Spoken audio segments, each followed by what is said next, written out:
So guys, what's your favorite way to eat rice? I promise you that after learning this sauce today, this would become one of it.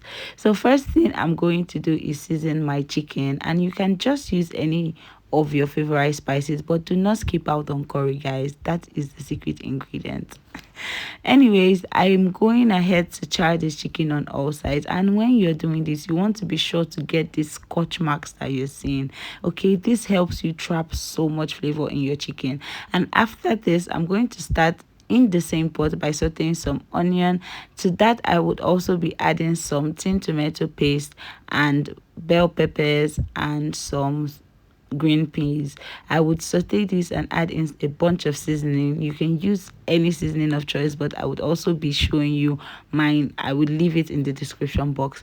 So guys, now I'm just adding coconut cream upon coconut cream. Do not go short on the coconut cream because this is the whole flavor. And then I added some chickpea. I'm back in with the chicken, and I'm just adding some hot pepper because I like it spicy. Okay, I let this simmer for 20 to 30 minutes just so that the chicken is tender and juicy. And I'm using soft chicken, guys, so be mindful of that.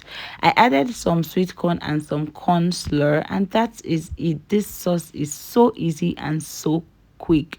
I plated mine up with some white rice and some sweet fried plantain.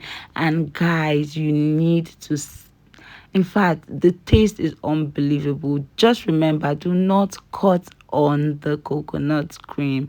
Let me know after you've tried this, and I'll be waiting in the comments. Bye.